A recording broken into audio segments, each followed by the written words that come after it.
What does Black Broadway mean to you? Well, Black Broadway means a lot of different things to me. I'm involved with Black Broadway in the sort of double position as co-producer and performer. And I have felt the pressure of doing both those things at the same time because you cannot give one preference over the other. First of all, it's a great sentimental journey for me because when I was a child in vaudeville back in the 1930s, people like Adelaide Hall and Ethel Waters and Bill Robinson and Edith Wilson were great stars who were in the midst, at the peak of their stardom perhaps at that time. And I didn't get to meet them all, but I certainly was very much aware of them. I met Ethel Waters when I was a child. I worked with Bill Robinson when I was a child. And people like Robinson and Calloway, the Nicholas Brothers, people we salute in our show, helped to give me a sense of style, a sense of placement, a sense of direction in my own career. Working with these people today is like a dream come true. Being able to be involved in putting together a review, highlighting those people's careers, has been a great thrill for me. I'm impressed overall with the dignity and the professionalism of the people in the show who have passed the 70 mark. We could not ask for a more disciplined cast than we have. The ladies who in another life might be called senile or decrepit or too old to cut the mustard have all shown over and over again that they are well up to doing it twice a day on some days and certainly every evening at the theater. They are true, they are aware of their fellow players, and they never cease to get from me the respect that I think that they are due.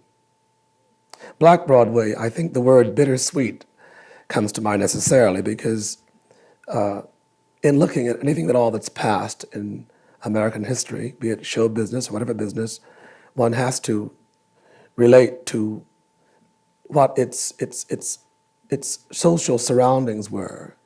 And the people who are being saluted in Black Broadway should be saluted perhaps 1,000 times more because of the fact that they managed to survive at a time when it wasn't very easy to survive. Performers like Ethel Waters and Bill Robinson and I'm sure Adelaide Hall, Edith Wilson certainly felt the sting of racial prejudice, the squeeze of discrimination from time to time, and that they proceeded with their careers and pursued careers in show business and became outstanding and expert at their work is further reason to salute them. Tell us about the coon songs that you sing in the show.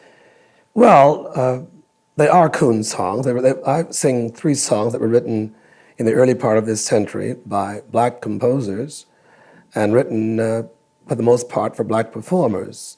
Those songs were called coon songs, but if one cares to investigate that kind of appellation more closely, one will discover that back in those days, every minority in America suffered the same kind of fate. That is, commercially, there were Irish songs, there were Yiddish songs. The song that made Josephine Baker famous, Yes, We Have No Bananas, was a song about an Italian grocer who couldn't speak English very well. We've always had a great time poking fun at our minority groups in America, but that's the way it's been. And so it would have been impossible for a Negro man to walk on a stage as himself and be anything else but an object of tomfoolery back in those days. And so some very, very elegant people put on the burnt cork and went out and sang those songs and were accepted and became very, very famous and successful. People like Bert Williams and his celebrated partner, George Walker, became very, very famous. Joe Jordan wrote those songs. There were people like Miller and Lyle who performed much the same manner back in those days. It was a way out. I've often heard that people went to the stage rather than to the kitchen. Well, that perhaps holds true. Sydney, No, that's fine. I mean, anything else you want to? I think there's 1 or 2 other things you might get. golly, He said encapsulated everything so beautifully that. How about your own feelings of being basically known as a nightclub performer and yet being on the stage in this way? Well, I have been on the stage a few times in my career. I was a child vaudeville performer, which gave me some acquaintanceship with the stage and the lights and the direction and so forth.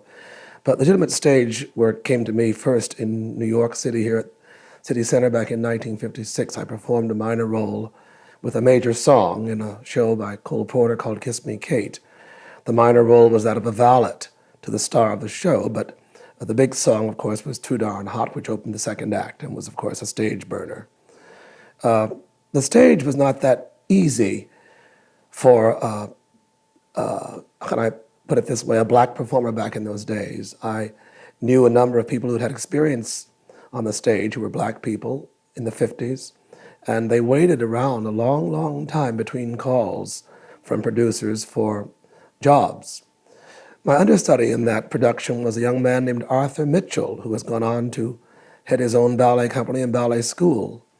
There were several other people around the company who were black, and the City Center, I suppose, was perhaps the biggest house in New York to consistently hire black performers for stage work.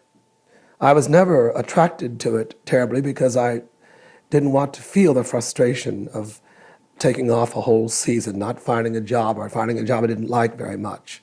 On the other hand, cabaret work and saloon work came to me very, very easily. I was successful instantly in New York, and I was always able to earn a very good living and be respected in my saloon work, and so I stayed with it. Cut. Just, like close up, it looks like. Now, I'm greasy. is there a message in Black Broadway? Oh, I think so.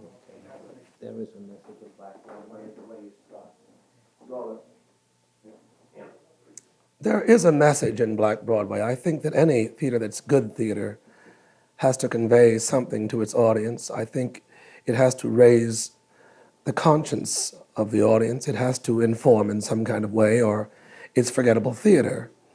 Black Broadway, I think, just the very idea of its being called Black Broadway is a message all by itself.